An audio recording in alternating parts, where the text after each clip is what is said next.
साल 1945 पैसिफिक में चल रही जंग में जापान की हालत बहुत खराब हो चुकी थी। हर दिन लड़ाइयाँ हार रहा था और सैकड़ों सैनिक मर रहे थे। इसी दौरान एक मीटिंग में कमांडर ईशी, जो यूनिट 731 का लीडर था, अपने सीनियर्स को एक अजीब सा एक्सपेरिमेंट दिखाता है। वो सबके सामने उस फिल्टर में पेशाब करता है, फिर उसी फिल्टर से साफ पानी निकालता है और शौक की बात ये कि वो खुद उसे पी भी लेता है। ईशी कहता है कि अगर जंग जीतनी है तो उन्हें जेनेवा कन्वेंशन को इग्नोर करके बायोलॉजिकल वेपन्स का इस्तेमाल करना होगा, जैसे प्लेग से भरे चूहे और पिस्सू। कुछ ही समय बाद फरवरी में उसका प्लान अप्रूव हो जाता है, जिसका नाम रखा जाता है operation cherry blossoms at night. अब यूनिट 731 सिर्फ एक ही काम करता है, प्लेग से इन्फेक्टेड जानवर बनाना और उनके एंटीबॉडीज तैयार करना। दूसरी तरफ चाइना में एक आदमी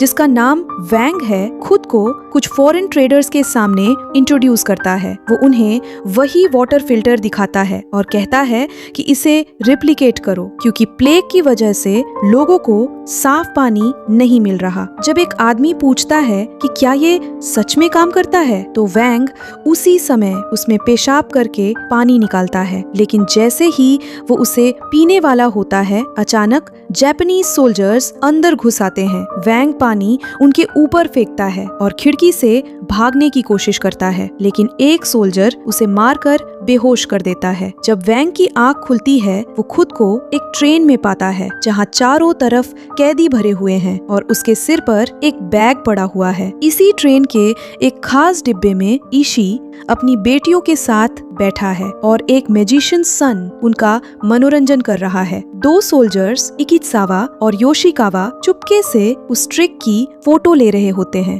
कुछ समय बाद ट्रेन एक स्टेशन पर रुकती है और सभी कैदियों को उतारकर एक कैंप में ले जाया जाता है। वहां उन्हें जापान की ताकत के बारे में भाषण सुनाया जाता है। उसी दौरान एक आदमी बोक्सुइन अपनी पत्नी सुक्सियन से मिलने की कोशिश करता है, लेकिन सोल्जर्स उसे तुरंत पीट देते हैं। वैंग देखता है कि एक बूढ़े आदमी के पास बहुत पैसा है, तो वो उसमें से कुछ पैसे चुरा लेता है और कहता है कि उसके कॉन्टैक्ट्स हैं जो उन्हें बचा सकते हैं। वो बूढ़ा आदमी बाकी पैसे इंटरप्रेटर सर्गे के जूते में छुपा देता है और बताता है कि वो और उसका परिवार सिर्फ परफॉर्मर्स हैं। लेकिन इसके बावजूद सोल्जर्स सभी को अलग अलग कर देते हैं, मर्द एक तरफ और औरतें दूसरी तरफ। मर्दों को एक कॉरिडोर में ले जाया जाता है जहां वैंग बोक्सुइन को पैसे देता है और कहता है कि यही एक तरीका है जिससे वो अपनी पत्नी को वापस पा सकता है। इसके बाद सबको कपड़े उतारने के लिए मजबूर किया जाता है और एक बाथ हाउस में भेजा जाता है। वहाँ गार्ड्स उन्हें इतनी जोर से धक्का देते हैं कि वो सीधे पानी में गिर जाते हैं और वो पैसे भी पानी में तैरने लगते हैं। तभी अचानक बाहर से चीखने और गोली चलने की आवाज आती है और तभी कुछ सोवियत कैदी दरवाजा तोड़कर अंदर घुस आते हैं और उसे बंद कर देते हैं। सोवियत कैदी जल्दी से दरवाजा बंद कर देते हैं। एक आदमी पीछे रुककर उसे बैरिकेड करता है, जबकि बाकी लोग बचने की कोशिश करते हैं। फिर वो सब अपने कपड़े उतारकर पानी में उतर जाते हैं और एक एक करके अपना नाम बताते हैं ताकि उनकी आखिरी पहचान कोई याद रख सके। लेकिन उनकी ये कोशिश ज्यादा देर नहीं चलती। अचानक जापानीज सोल्जर्स दरवाजा तोड़कर अंदर घुस आते हैं और एक ऑफिसर ममूरा उसी आदमी को गोली मार देती है जो दरवाजे पर खड़ा था। फिर वो बाकी सोवियट्स को धमकाती है, लेकिन इंटरप्रेटर सर्गे जानबूझकर उसकी बात गलत ट्रांसलेट करता है ताकि अपने लोगों को वार्निंग दे सके। ममूरा को शक हो जाता है और वो सर्गे को लात मारकर नीचे गिरा देती है। तभी वैंग बीच में आता है और सही ट्रांसलेशन करके दिखाता है, जिससे सबको पता चलता है कि वो कई लैंग्वेजेस जानता है। अचानक पानी के अंदर से कोई खड़ा होता है। वो ममूरा ही होती है जो पहले से वही मौजूद थी और अब वो एक और ममूरा को अगला काम सौंपकर कमरे से निकल जाती है। इसके बाद सभी कैदियों को उनके सेल्स में भेज दिया जाता है। वैंग, बोक्सविन और सन को एक ही सेल में रखा जाता है, जहां एक और आदमी कुनशन पहले से मौजूद होता है। वो दीवार पर क्रॉस के निशान बना रहा होता है और उसके पास एक चूहा भी होता है। वैंग उससे दोस्ती करने की कोशिश करता है, लेकिन कुनशन उसे पूरी तरह इग्नोर कर देता है। फिर वो अपना तकिया हटाता है और नीचे एक छोटा सा होल दिखाता है, जिससे वो चूहा महिलाओं वाले सेल तक जाता है। उधर महिलाओं के सेल में एक छोटी लड़की उस चूहे के रिबन को उतारकर अपनी कलेक्शन में जोड़ लेती है। अगली सुबह कैदियों को एक छोटी खिड़की से खाना दिया जाता है और कहा जाता है कि जब वो ठीक हो जाएंगे तब उन्हें छोड़ दिया जाएगा। वांग को सोवियट्स की बात याद आती है तो वो अपना नाम बताता है ताकि उसकी पहचान बनी रहे। बोक्सविन भी अपना नाम बताता है और कहता है कि उसकी पत्नी सुशन एक डॉक्टर है और प्रेग्नेंट भी है। सन भी अपना इंट्रोडक्शन देता है और कहता है कि अगर जापानीज उन्हें मारना चाहते तो अब तक मार चुके होते, खाना नहीं दे रहे होते। तभी 2 गार्ड्स आते हैं और वांग को ले जाने लगते हैं, लेकिन वांग अचानक एक गार्ड पे झपट पड़ता है और उसका गला दबाने लगता है। ये देखकर बोक्सविन डर के मारे अपने ऊपर ही पेशाब कर देता है। दूसरा गार्ड वांग के सिर पे मारता है और उसे बेहोश कर देता है। जब वांग होश में आता है तो वो खुद को एक इलेक्ट्रिक चेयर पे बंधा हुआ पाता है। वहां एक और कैदी होता है जिसे बार बार इलेक्ट्रिक शॉक दिया जा रहा होता है। मामुरा समझाती है कि जो ओबे नहीं करते उनके साथ ऐसा ही होता है। वो अपने टॉर्चर टूल्स को देखती है और एक जलता हुआ रॉड उठाती है जिसे वो वांग के चेहरे के पास लाती है, लेकिन वांग अपने पैर से उसे रोक देता है। इसके बाद इमामुरा वांग को एक स्क्रीनिंग रूम में ले जाती है। वो कहती है कि उसे सिर्फ वांग की लैंग्वेज स्किल्स में इंटरेस्ट है। वांग को सिगार पीने दी जाती है और एक वीडियो चलाया जाता है जिसमें सर्गे और उसका परिवार कैंप से बाहर जाते हुए दिखते हैं, लेकिन असली सच्चाई कुछ और होती है। उन्हें एक गैस चैम्बर में बंद करके धीरे धीरे मार दिया जाता है। जापानीज सोल्जर्स उस वीडियो को देखकर हंस रहे होते हैं और उसी पल वांग को समझ आ जाता है कि वो कभी आजाद नहीं होने वाला। इमामुरा उसे बताती है कि अब से वांग ही नया सर्गेई है, यानी इंटरप्रेटर। अगली सुबह वांग अपना नया काम शुरू करता है। वो कॉरिडोर्स में घूम घूम कर बाकी कैदियों को खाना देता है और हर लैंग्वेज में वही मैसेज दोहराता है, अगर तुम ठीक हो जाओगे तो तुम्हें छोड़ दिया जाएगा। लेकिन वांग अब सब समझ चुका है, ये सब एक झूठ है। वांग अब रोज कॉरिडोर्स में चलता है, हर सेल में खाना देता है और हर लैंग्वेज में वही झूठ दोहराता है, ठीक हो जाओगे तो छोड़ दिए जाओगे। हर सेक्शन में अलग अलग देशों के लोग होते हैं, इसलिए उसे बार बार अपनी भाषा बदलनी पड़ती है।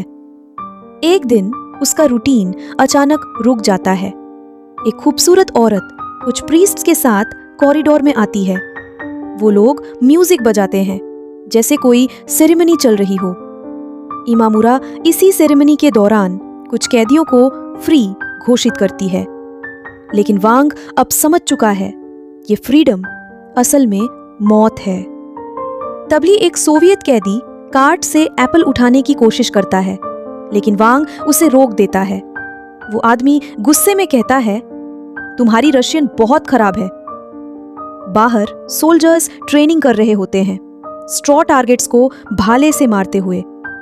इमामुरा योशिकावा और इकितावा को सन के ट्रिक वाले मार्बल्स देती है। तभी एक ऑफिसर देखता है कि उनके पास एप्पल है। वो तुरंत छीन लेता है और सबको डांटता है। कहता है, ये एप्पल्स मत खाना, ये बैक्टीरिया से भरे हुए हैं। योशिकावा और इकित्सावा आपस में बातें करते रहते हैं, तो बॉस उन्हें थप्पड़ मारकर चुप कर देता है। कुछ समय बाद वांग एक कॉरिडोर साफ कर रहा होता है। तभी कुछ साइंटिस्ट्स आते हैं। वो सभी कैदियों का ब्लड सैंपल लेते हैं और बदले में उन्हें एप्पल देते हैं।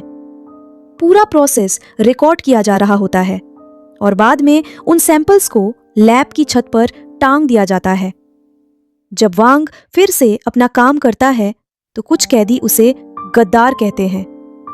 फिर एक दिन जब वो सेरेमनी में कैदियों को बाहर जाते देखता है तो वो इमामुरा से रिक्वेस्ट करता है कि उसे भी जाने दिया जाए, लेकिन इमामुरा कहती है तुम तब जाओगे जब तुम्हारी जगह कोई और मिलेगा।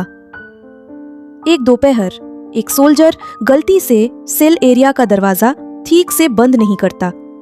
वांग मौका देखकर बाहर निकल जाता है। वो एक रूम में पहुंचता है जहां Japanese soldiers propaganda videos shoot कर रहे होते हैं। वांग क्वाइटली सब देखता रहता है।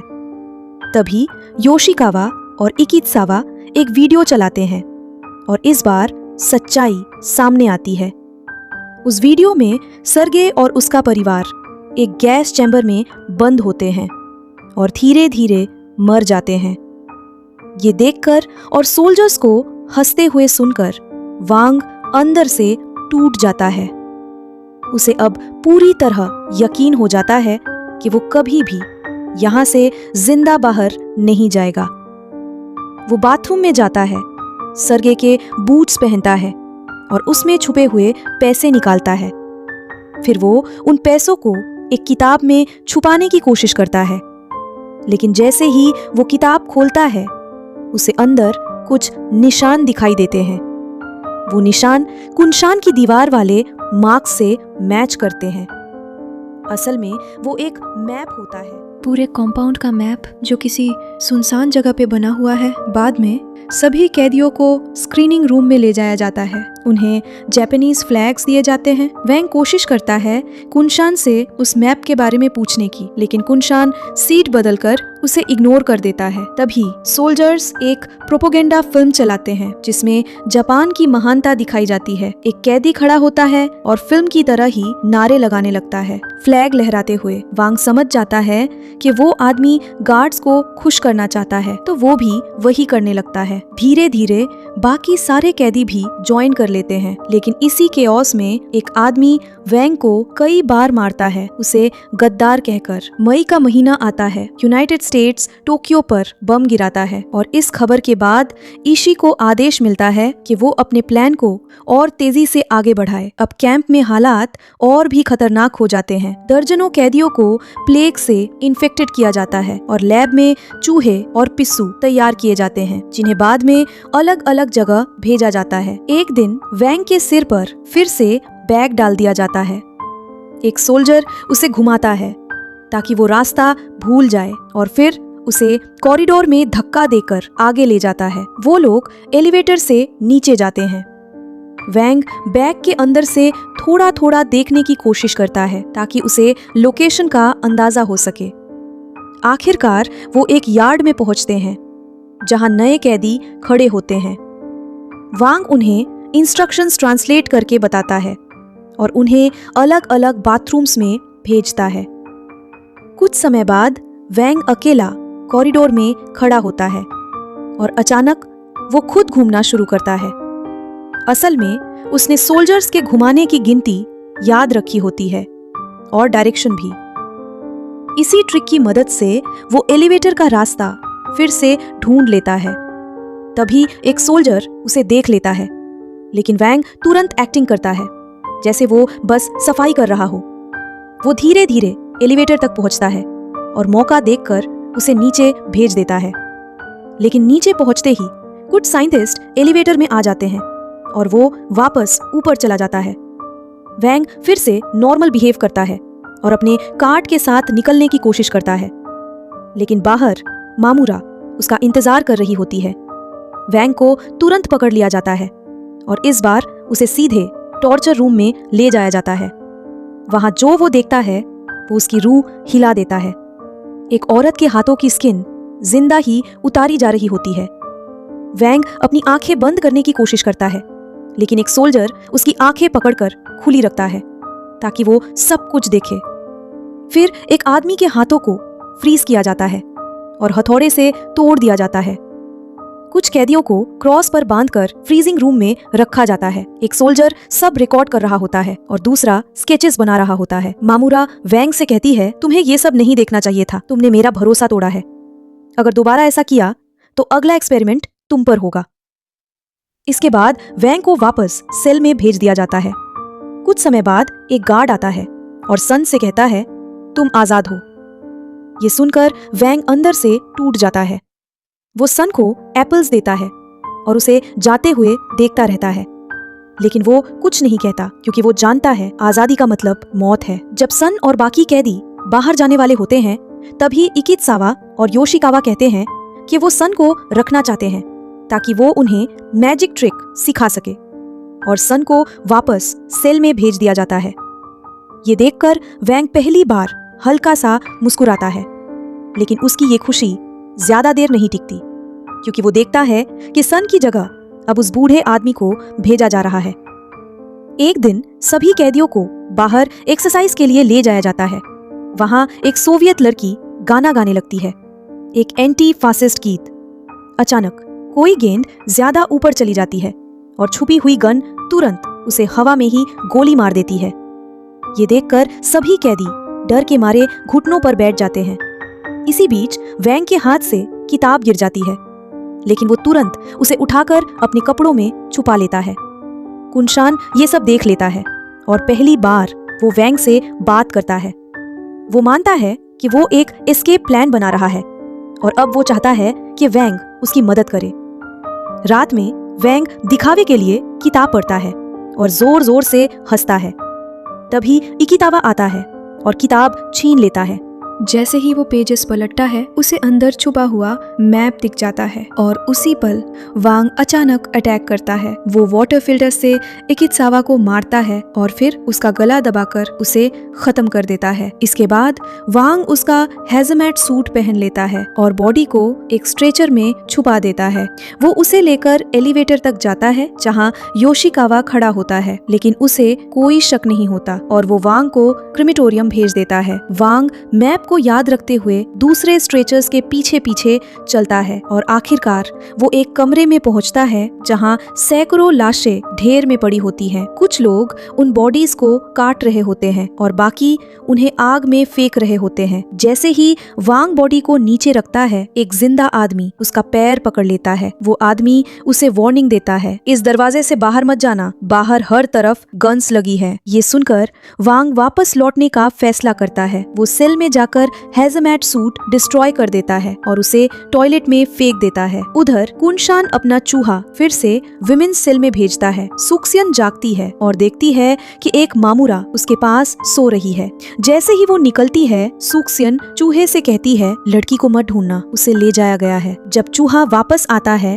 कुनशान उसके रिबन को देखकर समझ जाता है कि कुछ गलत हुआ है। उसी समय अलार्म बजने लगता है। इकिसावा की गुमशुदगी पकड़ी जा चुकी होती है। कुनशान समझ जाता है अब सब खत्म होने वाला है। वो नहीं चाहता कि सन को टॉर्चर सहना पड़े, इसलिए वो तकिए से उसका दम घोटने की कोशिश करता है ताकि उसे जल्दी मौत मिल जाए, लेकिन बोक्सुइन उसे रोक देता है और सन अपनी जान की भीख मांगने लगता है। तभी सभी कैदियों को कॉरिडोर में खड़ा कर दिया जाता है और सर्च शुरू हो जाती है। हर कैदी को नंबर से बुलाया जाता है, लेकिन कुनशान चिल्लाता है, मुझे मेरे नाम से बुलाओ। ये सुनकर इमामुरा गुस्से में उसे पीटना शुरू कर देती है, लेकिन कुनशान बार बार अपनी पहचान की बात करता रहता है। आखिरकार इमामुरा तलवार निकालती है और उसे वही मार देती है। सभी कैदी डर जाते हैं, लेकिन सोल्जर्स उन्हें रोक लेते हैं। कुनशान की लाश को घसीटकर ले जाया जाता है और पीछे खून का निशान रह जाता है। वांग उसकी आंखें बंद करता है, एक आखिरी अलविदा के तौर पर। अगले दिन वांग को वही खून साफ करना पड़ता है और उसी दौरान वो फिर से देखता है कुछ कैदियों को फ्री किया जा रहा है। सन वांग से कहता है, प्लान को मत छोड़ना, और यही से वांग दिमाग लगाना शुरू करता है। उसे सोल्जर्स की बातों से पता चलता है कि 2 जुलाई को एक जापानीज फेस्टिवल है और वही दिन एस्केप के लिए सबसे सही मौका होगा। दिन बीतते जाते हैं और कैंप में हालत और भी खराब होती जाती है। ज्यादा से ज्यादा कैदी प्लेग से बीमार होने लगते हैं। लैब के अंदर एक आदमी अपनी बीमार पत्नी को बचाने की कोशिश करता है, लेकिन एक सोल्जर उसे रोक देता है। गुस्से में वो आदमी सोल्जर को काट लेता है। तुरंत दूसरा सोल्जर तलवार निकालता है और इन्फेक्शन फैलने से रोकने के लिए उसका हाथ ही काट देता है। नए कैदी लगातार कैंप में लाए जा रहे होते हैं। वांग उनसे तारीख पूछने की कोशिश करता है, लेकिन हर कोई अलग अलग जवाब देता है। इसी बीच इमामुरा वांग को एक क्लासरूम साफ करने के लिए कहती है, जहां उसकी बेटियों को रोज ब्रेन वॉश किया जाता है। रात में सन और बोक्सविन मिलकर प्लान आगे बढ़ाते हैं। वो टॉयलेट पेपर पर मैसेजेस लिखते हैं और कुनशान के चूहे के जरिए दूसरे कैदियों तक भेजते हैं। बोक्सविन अपने होने वाले बच्चे का नाम ही चुनता है। वांग उस नाम को एक एप्पल पर काटकर लिखता है और सुक्सियन तक पहुंचाता है। कुछ समय बाद एक बीमार औरत सुक्सियन के सेल में लाई जाती है। सुक्सियन और बाकी औरतें तुरंत अपने कपड़े फाड़कर मुंह ढक लेती हैं। जब वांग वहां से गुजरता है तो सुक्सियन उससे कुछ सामान मांगती है ताकि वो दवा बना सके। इसी दौरान एक पैसे से बना हुआ कागज का प्लेन गिरता है। योशिकावा उसे उठाने दौड़ता है, लेकिन वांग उसका हाथ दबाकर उसे सेल तक ले आता है। वहां सन पैसे हवा में उछालता है और योशिकावा उनका लालच देखकर ध्यान भटका देता है। इस मौके का फायदा उठाकर वांग उसकी चाबी चुरा लेता है और स्टोरेज रूम में घुस जाता है, जहां से वो सुक्सियन के लिए जरूरी सामान चुराता है। लेकिन उसे सल्फर नहीं मिलता। तभी अचानक दीवार खुलती है और ईशी की बेटियां अंदर आती हैं। वो अपने पालतू चूहे को ढूंढ रही होती हैं। वो वांग से कहती हैं, अगर तुम हमारी मदद करोगे तो हम पापा को नहीं बताएंगे। वांग जल्दी से चूहे को पकड़ लेता है और बदले में लड़कियां उसे बताती हैं कि सल्फर गोलियों में होता है। वांग वापस सेल में आता है। सन योशिकावा को सारे पैसे दे देता है। वांग चाबी वापस कर देता है और योशिकावा पैसे लेकर भाग जाता है। उधर सुक्सियन बुलेट से सल्फर निकालती है और उसे जलाकर स्मोक बनाती है। फिर वो बाकी चीजों को मिलाकर दवा तैयार करती है। जैसे ही वो बीमार औरत को दवा देती है, बाकी औरतें सल्फर हवा में फेंक कर आग लगाती हैं, जिससे ऐसा लगता है जैसे फायरवर्क्स हो रहे हों। ईशी ये सब देखता है और गुस्से में अपने साइंटिस्ट को डांटता है। कहता है, एक आम औरत तुमसे पहले इलाज ढूंढ लेती है। एस्केप से 3 दिन पहले वांग को बाहर ले जाया जाता है। ईशी कैदियों से टग ऑफ वॉर खेलवा रहा होता है। जो हारेंगे उन्हें छोड़ दिया जाएगा, यानी मार दिया जाएगा। बॉक्सवान और सन को एक दूसरे के खिलाफ खड़ा किया जाता है। बॉक्सवान आसानी से जीत सकता है, लेकिन वो सन के पास आकर धीरे से कहता है, चाबी मैंने चूहे के होल में छुपाई है, और फिर वो खुद ही रोप छोड़ देता है। इस तरह वो हार जाता है और मौत के लिए भेज दिया जाता है। जाते जाते वो वांग से कहता है, मेरी पत्नी का ध्यान रखना। इसके बाद ईशी अपनी बेटियों के साथ उनके मरे हुए चूहे को दफनाता है। अगले दिन वांग को फिर बाहर लाया जाता है नए कैदियों को रिसीव करने के लिए, लेकिन एक साइंटिस्ट शिकायत करता है कि ज्यादातर कैदी बीमार है और एक्सपेरिमेंट्स के काम के नहीं है। अगले दिन कुछ कैदियों को एक खास रूम में डाला जाता है जहां ढेर सारे चूहे होते हैं। कुछ ही सेकंड में वो चूहे पागल हो जाते हैं और साइंटिस्ट्स खुश होकर बताते हैं कि उन्होंने 90% से ज्यादा डेडली वायरस बना लिया है और उसका वैक्सीन भी। आखिरकार वो दिन आ ही जाता है, 2 जुलाई, जिस दिन ज्यादातर जापानीज सोल्जर्स यामाकासा फेस्टिवल मनाने के लिए कैंप से बाहर चले जाते हैं। यही मौका था जिसका वांग इंतजार कर रहा था। कॉरिडोर में चलते हुए वांग जानबूझकर कुछ एप्पल्स गिरा देता है। एक गार्ड शक करता है और उसके पास आता है। अचानक वांग उसे पकड़कर अपने सीने से दबा देता है जब तक कि वो दम घुटने से मर नहीं जाता। तभी दूसरा गार्ड उसे देख लेता है और मदद के लिए चिल्लाता है। वांग तुरंत उसका सिर दरवाजे पर मारकर उसे भी खत्म कर देता है। तीसरा गार्ड सीढ़ियों पर आता है। वांग उसे गिरा देता है और उसकी गर्दन टूट जाती है। अब रास्ता साफ था। वांग हर सेल के पास जाता है और एप्पल्स छोड़ता है जिन पर इंस्ट्रक्शंस लिखे होते हैं। सन चूहे के होल से चाबी निकालता है और अपना सेल खोल देता है। फिर वो बाकी सारे सेल्स खोलना शुरू करता है। धीरे धीरे सभी कैदी बाहर आ जाते हैं। सुक्सिया भी बाहर आती है और उसे छोटे छोटे बेबी शूज मिलते हैं जो बॉक्सवान ने टॉयलेट पेपर से बनाए थे। 2 गार्ड्स सामने आते हैं, लेकिन कैदियों की भीड़ देखकर डर के मारे भाग जाते हैं। कैदी भागते हुए आगे बढ़ते हैं और रास्ते में आने वाले गार्ड्स को मार गिराते हैं। कुछ सोल्जर्स आते हैं और उन्हें फ्रीजिंग पानी से रोकने की कोशिश करते हैं, लेकिन कैदी उन्हें भी हरा देते हैं। फिर सब एलिवेटर से ऊपर जाते हैं। भागते वक्त वांग को क्रिमेटोरियम वाले आदमी की बात याद आती है और वो इमेजिन करता है कि उसके दोस्त बाहर जाते ही मारे जाएंगे। इस डिस्ट्रैक्शन की वजह से वो रास्ता भूल जाता है। तब वांग फैसला करता है ग्रुप को 2 हिस्सों में बांटने का। सन एक ग्रुप को ले जाता है और वांग सुक्सिया को लेकर दूसरे रास्ते पर जाता है। आगे बढ़ते हुए वो रूम्स में हो रहे एक्सपेरिमेंट्स देखते हैं। किसी को जिंदा जलाया जा रहा है, किसी को फ्रीज करके तोड़ा जा रहा है, किसी के शरीर पर एसिड डाला जा रहा है, एक आदमी के ऑर्गन्स निकाले जा रहे हैं और किसी का चेहरा काट दिया गया है। ये सब देखकर वांग और सुक्सिया अंदर से टूट जाते हैं। वांग एक हैजमैट सूट पहनता है और सुक्सिया को कार्ट में छुपाकर इंसिनरेटर तक ले जाता है। लेकिन जैसे ही सुक्सिया बॉडीज का ढेर देखती है, उसे बॉक्सवान दिख जाता है। वो उसकी तरफ दौड़ती है, लेकिन बॉक्सवा उसे देखकर ही मर जाता है। वांग उसे खींचकर आगे ले जाता है, लेकिन दरवाजे पर मामूरा और उसके सोल्जर्स खड़े होते हैं। सुक्सिया को पकड़ लिया जाता है और उसे लैब में ले जाया जाता है। वहाँ वांग को मजबूर किया जाता है कि वो देखे कैसे सुक्सिया का पेट काटकर उसका बच्चा निकाल लिया जाता है। ये देखकर वांग टूट जाता है और दीवार पर सिर मारते हुए रोने लगता है। कुछ समय बाद कैंप में एक नया एक्सपेरिमेंट शुरू होता है। कैदियों को मैदान में ले जाकर क्रॉस पर बांध दिया जाता है। कुछ जापानीज सोल्जर्स को वैक्सीन दिया जाता है। फिर ऊपर से एक बलून आता है और प्लेग वाले फ्लीस छोड़ता है। वांग हार नहीं मानता।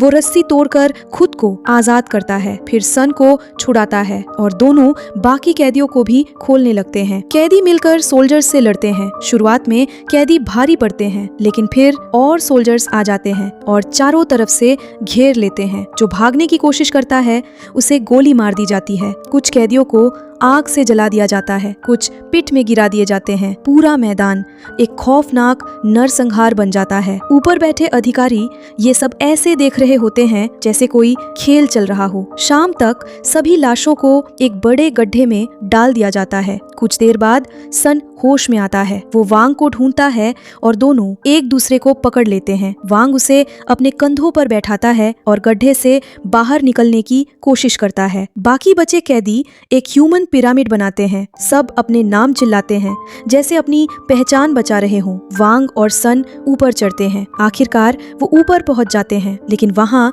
एक सोल्जर खड़ा होता है। सन उसका पैर पकड़कर ऊपर चढ़ता है और सोल्जर नीचे गिर जाता है। जैसे ही सन बाहर निकलता है, एक और सोल्जर उसे गोली मार देता है। सन उस सोल्जर को भी गिरा देता है और दोनों नीचे गिर जाते हैं। वांग भी ऊपर पहुंचता है और सन का हाथ पकड़ता है, लेकिन सोल्जर उसके पैरों को पकड़ लेता है। वांग के पास ताकत नहीं होती। सन खुद ही उसका हाथ छोड़ देता है और नीचे गिर जाता है। सारे बॉडीज फिर से गिर जाते हैं। वांग हेल्पलेस होकर सब देखता रह जाता है और जब वो भागने की कोशिश करता है, उसे भी गोली मार दी जाती है। कोई भी जिंदा नहीं बचता। बाद में जापान युद्ध हार जाता है और ईशी अपने सारे राज छुपाने के लिए पूरा कैंप बम से उड़ा देता है। वो अपने बच्चों, सुक्सिया के बच्चे और सारे डॉक्यूमेंट्स लेकर भाग जाता है। अपने शहर में वो अपनी फेक डेथ का नाटक करता है और सबसे शॉकिंग बात, यूएसए उसे और उसके लोगों को सजा देने के बजाय उन्हें